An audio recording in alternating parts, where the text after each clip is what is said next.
Let's go to Anambra State on the mind. Truth be told, the spate of negative opinions ahead of the November 6th exercise painted a picture of a beleaguered atmosphere. The anxiety was, as it was, about a breakdown of the biomodal voter accreditation system, that's BVAS, in parts of the state. The turnout, we can report, was impressive, regardless of the skirmish at Newi over thugs who destroyed materials at Obosi. It must be stated that Anambra, the state of self-styled billionaires, cannot afford not to have an elected governor. But they have, Wale, regardless. I think the election has been quite peaceful, contrary to popular assumption. Oh, yeah. Yeah. And it shows that people still have confidence, in democracy as the ultimate political system that can salvage them. It also shows that people still have some kind of respect for democratic values. And I think it also shows that we need to be very careful about sensation, in the social media. That most of the time it's not a reflection of what is on the ground. From what we are seeing in Anambra State, I think the people have demonstrated that they really believe in democratic norms and that they want to choose their right, the governor to represent them. Yeah. Because the number of votes coming out is quite impressive. Yeah, it belies what we even were some told. unknown parties, SDP, this, that, you see 10 votes, 5 votes, they are human beings. It's impressive. At least it shows that there is a kind of a plural choice for the people. People can still make a choice. I must confess, one striking thing is the lead from the results I'm saying by APGA against the run of play, as football punters would say, against the run of play, and APC distant third. Exactly. Are you shocked? At all, I'm not shocked. See, again, before we go into the studio, I remember somebody was saying that a lot of people think APGA is the party of Dim Chukwuemeka Odimegwu Ojukwu. The sentiment is there. And then, if you like, the sociology of the church or the sociology of politics, the Catholic Church, membership played a huge role for APGA. Yeah. For APGA, the political party. That's one. And then secondly or thirdly is that unfortunately, some people actually label APC. They call it Fulani Party. It's a deliberate demarketing strategy to say, oh, it's Fulani Party, especially because of what has been happening.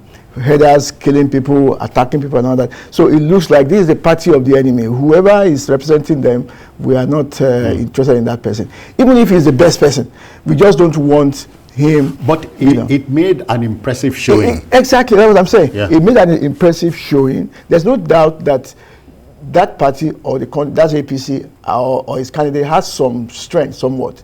But the thing that is working against it is bigger than that party. And I think that's where we find ourselves. But I'm going to commend IPOB, Indigenous People of Biafra. Which is a separatist organization. We need to understand that a separatist organization somewhat endorsing the election. Yeah. That's a big step. That's a lot of pride for them to have swallowed, to say, okay, let's not have this seat at home. Please go and vote. And then they did say that our mothers and our leaders spoke to us and we want to honor them. Now, it tells me, quickly that they have, shall we say, thrown an olive branch. I think this government, the federal government, needs to sit down and find a way to resolve Nnamdi Kanu situation. Yes, because the party, the group has done something, that I never thought they would do. I never thought they would do. Then I need to just also add that the minute the security presence in Anambra, I'm surprised that we have that many soldiers, whereas bandits are killing people and harming people all over the country, and they are not apprehended. So it doesn't mean that the government is only interested in policing or elections, and then forgetting about other big issues. There's a street lingo or street balance. Chris man get Oga. Okay. Okay. All right, we'll Chris man get Oga.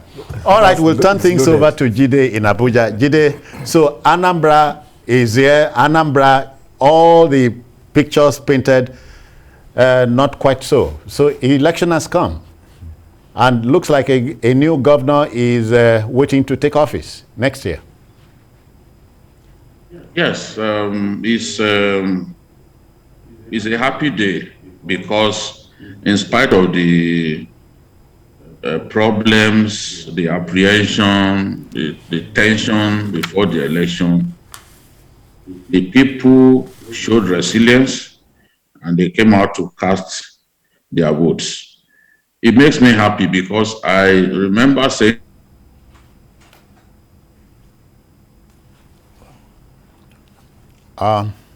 seem to be having trouble with the system. We'll get back to it as soon as the road is clear.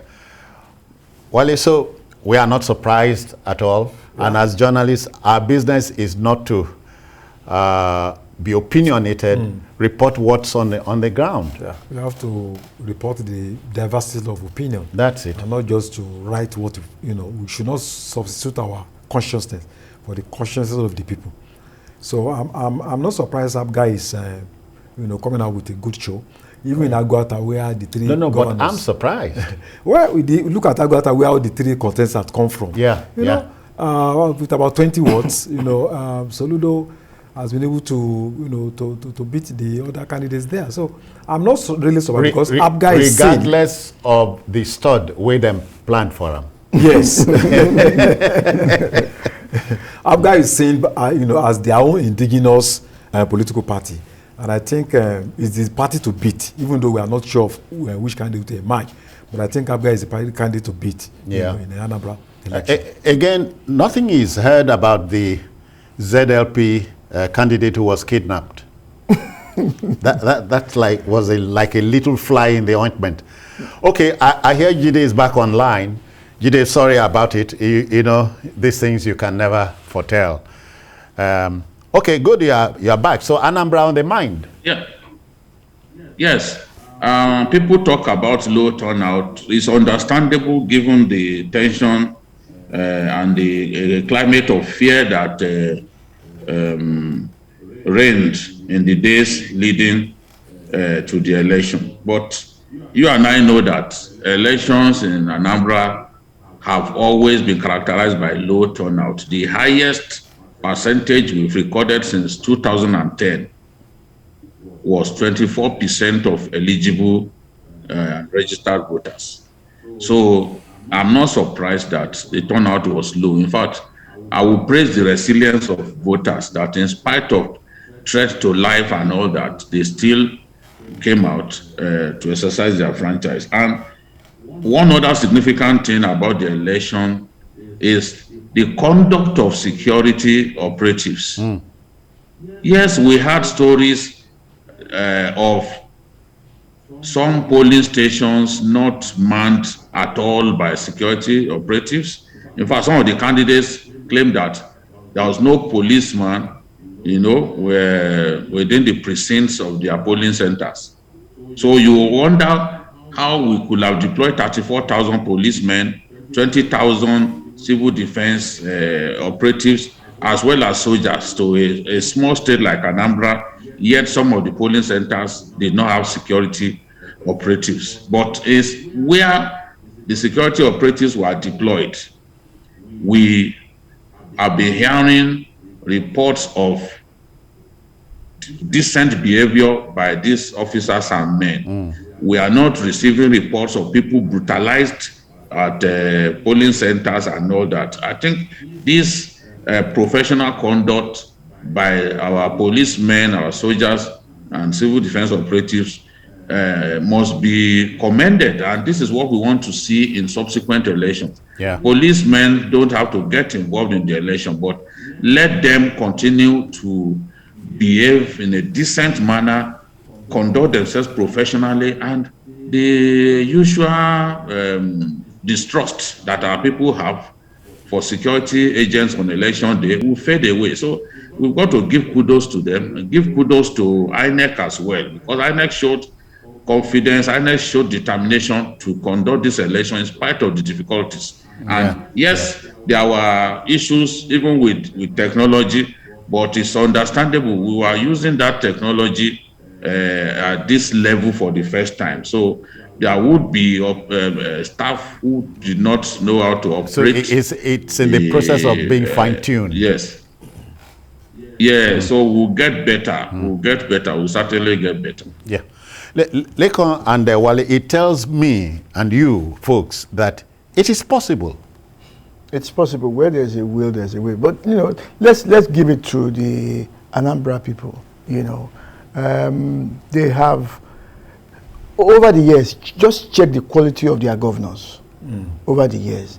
I mean, nobody is perfect, but if you look at the quality of their governors to date, maybe you just have one or two that are not really good enough. But what we have had so much, they've had a careful, even in the chaos that we think we see, they have a way of choosing somebody that would deliver, you know, within the resources that is available to the people of, to the government rather, of Anambra State. But without necessarily preempting INEC, we see a Soludo as a plus. I can almost conclude that. You know, I don't. In any case, that was what I thought even before the election. I've always thought that, because the way the Anambra people, if you come with your money, you want to bribe people, they will just be looking at you, because there are other people who have more money than you have, who can then tell the other candidate that, don't worry, you don't have money, but we think we want to go with you, and they stand with that person. You remember there used to be something called People's Club in Onitsha, you know, as you are driving out of Onitsha by that Tazan bus stop to Obosi and the rest of them. You advertising. Big building. You know, they made a lot of political decisions. I don't know if that group still exists people, now. Like anything we talked about reading, that has ebbed. Because it's played leading role in politics, in choice of politics in Anambra, the old Anambra State of that time, that included Enugu and today's Anambra. Yes, Anambra. So they've always been, and a lot of the powerful people in that group are people who have a lot of money and means. And once they are convinced, that's all. They will bring down money, they will bring down support, and the rest of them.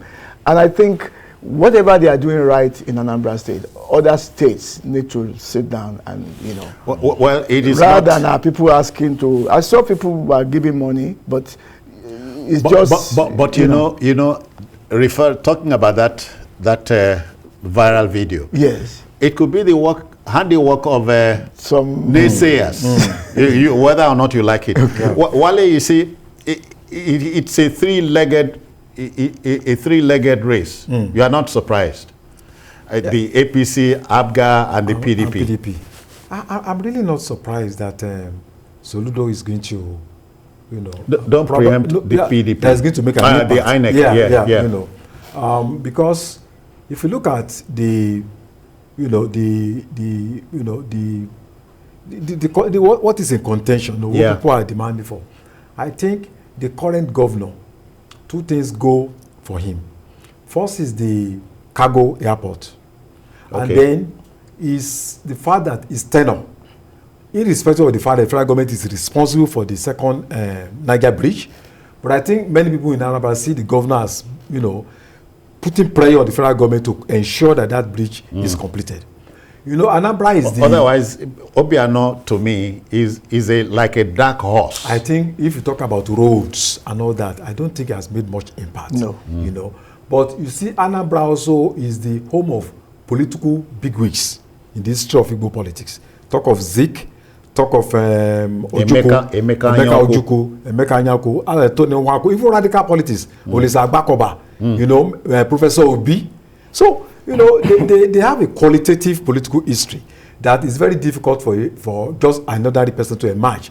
And I think the power players, irrespective of what political party they belong, I believe they sat down and felt that as Lekon said, should give direction to the IPOB reversed itself. Yeah. In the nick of time. Yeah, it shows that IPOB can listen to some people, and it shows that we should not give up hope that we can also engage in constructive, discussion with IPOB, because if some people can tell them, okay, call off your hand, they did. So it means that we should always encourage the culture of dialogue. We should not say, oh, we should not have we should not have a round table with IPOB. It means they also have listening ears. Yeah. And I think, like my brother said, they have given a kind of olive branch, showing that potentially IPOB can be approached by some people.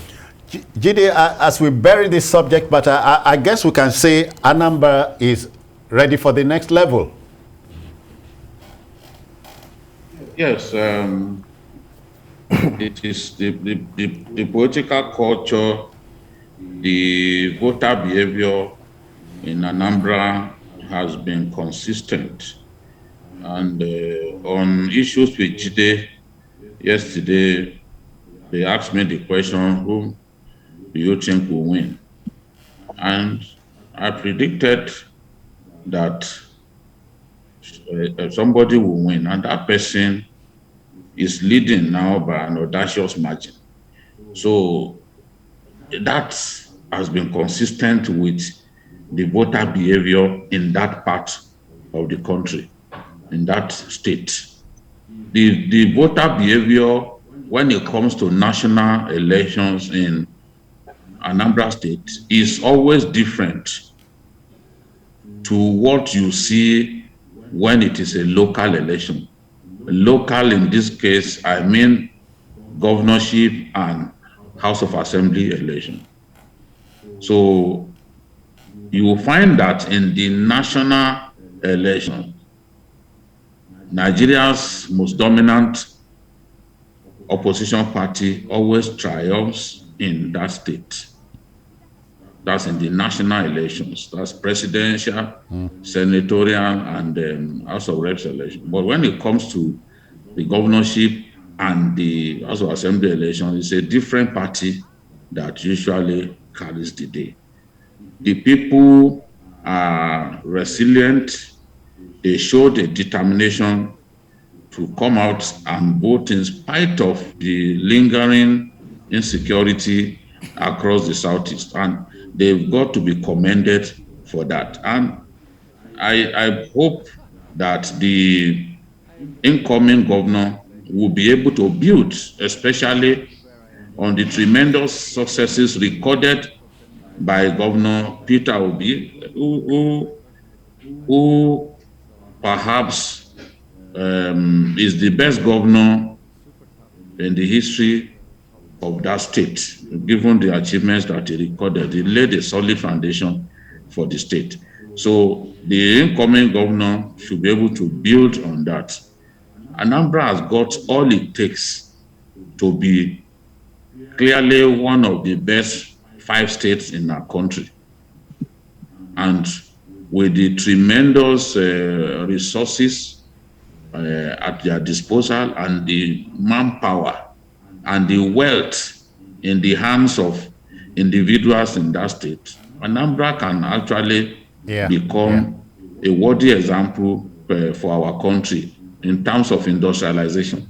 So I congratulate the Anambra people for the success of this election so far, the success, and I congratulate the armed forces for the good job that they have done. We are not hearing reports of people being beaten and all that yet. We are able to police this election in the way as a matter of fact, we are seeing footage from Anambra. We just saw a polling station there. No intimidation at all. People are moving freely. But Lekon, let me tease you. ABGA, the party associated with late Dim Emeka Odumegwu Ojukwu, has not been able to be felt beyond Anambra. In Imo, it is one-legged. You couldn't say so of Abia, Enugu, and Ebonyi states. Well, does it say anything about the politics of Ndigbo? Well, this is my thought. I've always looked at that and asked myself why. You see, which then takes me to my argument that we need to have in this country opportunities to have independent candidates. Do you understand? That is what I see in Anambra State. That they are consistent. The moment they went for APGA, you know, they went into it with their culture and their sociology and their religion and their money. And they retain it. Regardless of whatever it is, they maintain that for their local politics.